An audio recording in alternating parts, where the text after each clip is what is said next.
Welcome friends to another r/MaliciousCompliance video. If you want to do the right thing, all you gotta do is hit the like and subscribe buttons down below. That said, our first story of the day is by Ancient Educator 76. You need me to make a new batch of fries? Sure thing, I'll get right on that. So our fast food restaurant closes at midnight on Sundays, and around 11:15 p.m., we start transitioning to close and to get ready for the delivery we get every Sunday. There's a process here where we play a game of how many fries do we think we're going to sell in the last 45 minutes, and put bags of them up front because we know the delivery takes the last hour of our shift like clockwork, and we can't access the big boxes of french fries due to a line of boxes and dollies and counting items and etc. Plus, our manager specifically says to not go in the walk-in during the delivery, not that we could anyway tonight, so I'm usually pretty good at guessing, and we had a car pull up who needed 2 large fries. So I dropped 4 large, half a bag, the last half we had up front, just in case another car pulls up. It did. That second car pulls up and says, "Hi, I'd like a Bamberger, large with fries, and I need those fries fresh." I was dumb enough to mention, "Well, today's your lucky day because I just dropped some fries right now." His increasingly pleasant response, "I don't care about those fries, yo. You better make me some new fries. Fresh. Don't give me those fries, make some new ones." Enter malicious compliance. Enter another entry into the A-Hole Chronicles. Now, I could have easily have just given him the fries I just dropped because they take around 3 minutes to cook. So he was pulling up just as they were finished. But he clearly said he didn't want those fries, so what's a cook to do? Do I lie and say these are not the fries that they thought they were? Rip Dennis Green. I tell him it's gonna be a while on the new fries. He waits. I clean the frosty machine, a 6-minute job, I'm quick and thorough, right in front of the window, and waits. I stock the nugget sauces, being mindful that I'm being watched like a hawk. So I pretend to look off in the middle distance of our restaurant, like there's something going on there. He waits some more. Finally, coworker runs up, literally in his slip, non-resistant shoes, with the box, and we toss them into the fry bin. All of a sudden, he honks more emphatically now, and I come to the window to hear him yelling, "What? They're frozen, I wanted fresh!" He screeches off into the night, no food in sight. But alas, read him his rights. Officer Pay It Forward drives in for his usual, stops Captain Fresh Fries, gives the fry guy a ticket for aggressive driving, a big no-no and a huge fine in Arizona, and comes into line to get his freshly made fries. I know this because the officer's a regular to our drive-thru and always pays for the person behind him. Like always, I guess we should call him Officer Pay It Backward. Do you guys think that if you're going to a fast food place, that there should ever be an expectation that the fries are genuinely fresh, as in never frozen? Or do you think that kind of thing should be more than expected? Let me know what you guys think in the comments down below. This next story is by Jacob French 65. What do you mean I can't drive my car? I've been a mechanic my entire working life so far, and this is one of my favorite experiences. I had a customer come in complaining about a vibration. I put the vehicle on the lift and checked the front end.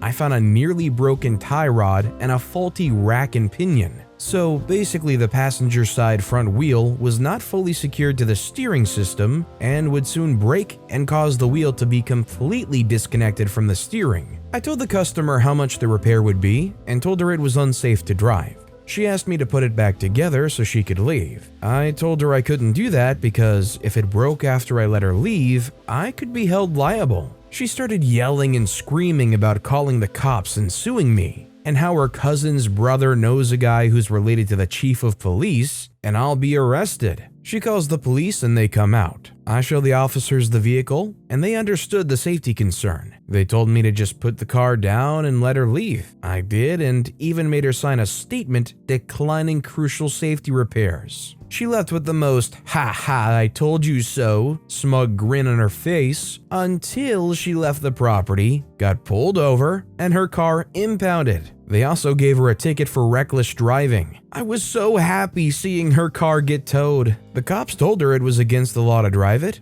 The state laws back then allowed me to do exactly what I did. I offered to discount the price of the repair and take payments. She still refused. And I don't care how well versed you think you are in the law, you don't know when or where this took place. So according to that last bit, it was pretty clear that OP was being challenged on whether the story actually took place or not. I'm not even going to begin to assume the legality of a mechanic in that situation. Either way, what the police did in this story is absolutely great. OP's scared that they're going to be held liable for something, and the cops are like, no, let him go. We got this. This next story is by the Exhorter. You got COVID? Fine, you're taking me to Taco Tuesday. So, my retired friend is old and set in his ways. He's got these crackpot ideas on immunity, terrain theory, alkalinity, etc. He thinks if he eats enough salads that he won't get COVID. He doesn't push his ideas, got vaccinated, and eats very healthy, so it's not an issue. He also thinks some random sniffle he got a year ago was COVID. We're shooting the crap, and he proclaims that if he were to get COVID again, he'd be asymptomatic. I've been following the data and knew that 90% of positive cases were symptomatic, so I had a good wager on my hands. So I bet him a Mexican dinner that he'd be symptomatic. Fast forward a few months, he says that he felt off one afternoon and that he must have had COVID. No test, nothing. In my heart, I knew that he didn't have COVID, but I put forward that since he felt off, he had symptoms and then had symptomatic COVID and claimed my bet. I ordered the most expensive item on the menu, the steak fajitas, but declined the offer of a beer. Gotta keep my alkalinity up. So that's what it is. If you eat more salads, you won't get COVID? Actually, to be fair, that myth is debunked. I probably have eaten 2 salads since COVID became a thing. And so far, I haven't gotten COVID. I got exposed, but either I had no symptoms at all, or somehow I luckily didn't catch it. This next story is by Objective Unknown. If you don't like my scummy business practices, report me. First, you need to know that I've just started at a really great new job, getting paid what I'm worth. I'm an industrial appliance repair person / mechanic / engineer, or whatever you want to call it. In the 3 weeks I've been at the new job, I've drastically reduced machine downtime by such an amount that my bonus that's paid out at the last pay of each month was almost $9,000. I get a bonus based on money saved because of reduced downtime. Well, Friday, I was in early working on an industrial washer and the part supplier was in, so we could talk, and I mentioned that I need to get some foam insulation for the machines. The contractor they used to hire pulled it all out. I said the guy was a total scammer. The machines were in crap shape. The guy was making sure the crap broke down to make more money. It's there to reduce vibration and noise, causing less wear on the machine. The guy looks at me and says, I'm the tech, like I should be embarrassed from what I said, and going on like, oh, if you think that, you should report me. But I have a 10-year relationship with this company. I'll make sure you're out of here. Well, screw the guy. Called a meeting with my employer today on a Sunday, so I was kind of panicking. Well, I went to the meeting armed with photos and pictures of all the damages. At first it was a supply meeting about what I need, and then we got to the foam. And I decided to comply with what he wanted. I reported him. I explained what was missing, what it causes, and the reasons it would be removed. The only reason is money to force them to break down more often. And I straight out said the guy is scamming you. Well, the guy calls me a liar, that they should have trust in him, that they have a great working relationship, blah blah blah. The building manager who oversees the 3 buildings I work in knows me, knows I'm honest and trusting to a fault. I was asked to leave the meeting, and I went to grab some lunch. I came back, and they asked me to come back when the guy is gone. I was asked if I could give a list of trusted suppliers, and I did the company great. They see my value and trusted me. They cut contact with the guy on the spot. It's nice to not only get paid what you're worth, but have a darn good working environment built on trust. While I definitely have an appreciation for what the company did, doing the right thing, I have an appreciation for OP for breaking up this cycle and exposing to that company how they were getting swindled by some jerk. Some people might get into that situation, see that happening, and decide, well, if they're doing it, I can do it too, and I can make a little bit more money. They were working hard, doing great, honest work, and making a buttload of cash for it anyways. And our final story of the day is by Ancient Educator 76. Malicious Compliance, Fireworks Edition. In the true spirit of New Year's, right after my wife made the comment, "You know those black cats and mad dogs you got in Mexico? They're illegal here." I began reminiscing over one of my greatest firework memories, the Germantown bonfire. I was about 10, but a 1980s 10, so that's like a true modern day 16. You other Gen Xers know what I'm talking about. We had a bit more freedom, and this carried over to our 4th of July antics. We did it all, burying our G.I. Joes and running a long-wicked firecracker to it, and oh crap, a grenade! Hit the deck, snake eyes! Roman candle fights, as dangerous as it sounds and way cooler, please wear a glove. But you know us, we pre-adolescents antied one more thing. We wanted to light fireworks at the bonfire. The bonfire was a yearly event where the fire department helps the community of Germantown build the largest teepee of wood, and the adults stay on to monitor the bonfire, light it, and maintain it. And oh my god, there was a Ned Flanders hall monitor of a bloke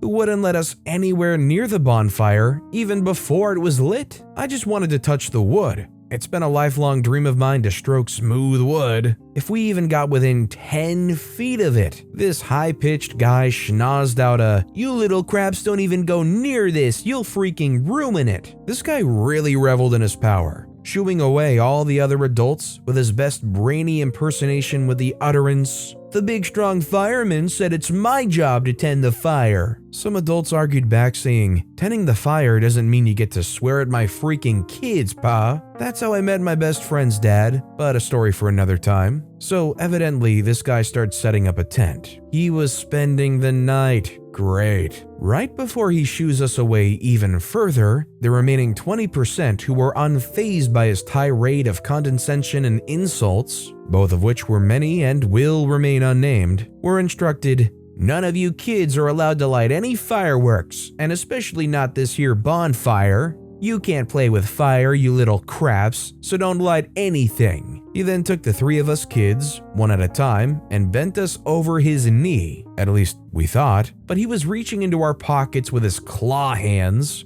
and took my G.I. Joe and Transformer, said he was looking for my lighter, then friend 1s and friend 2s. He didn't even have matches. It was a very violent motion, and nowadays those claw marks on my leg would be enough for jail. Now we were pissed. Do we tell friend 2's dad? Heck no, we take this to the source. Time for malicious compliance. He said the kids were not allowed to light fireworks? Fine, we'll make him do it. About 4 hours later, we came back to the bonfire quietly. It was probably like 3 a.m. Scotty and Ryan had to set alarms or sneak out. I had the benefit of having a father who had enough of his own issues to care or notice my absence that night. We took everything we had left in all of our houses and stashed them deep inside the base of the bonfire. This was a real point of contention as we whisper argued about whether they're visible from outside the bonfire. They convinced me to bury them deep in, then we waited.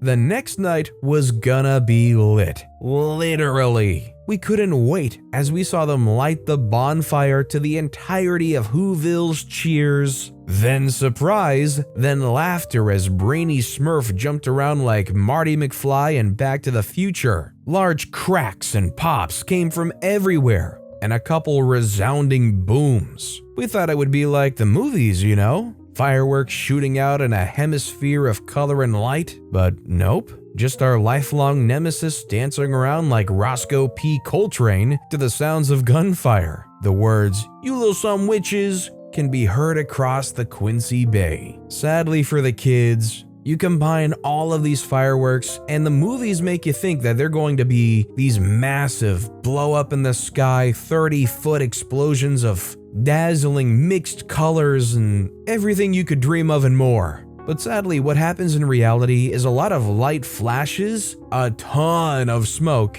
and just popping and crackling going off like crazy. It makes me think about this video that went viral a couple years back, where there was a city celebrating and they accidentally set off all of their fireworks at once for a big show. It just sounded like a bomb raid was going off above the town or something. The sound was insane, but there was just kind of like a big smoke cloud. You're equal parts, oh my god, And, oh, is that it? But with that being said, be careful with fireworks, and that's all the time we have for today. So of all these stories I've read today, which is your favorite and why? Let me know in the comments down below. And if you haven't yet, if you could like and subscribe, that would mean a lot to me. Whatever you do, whether it's liking, subscribing, turning notifications on, all of it helps grow this channel, and I appreciate the heck out of it. So until next time, I'll see you all tomorrow with some more stories.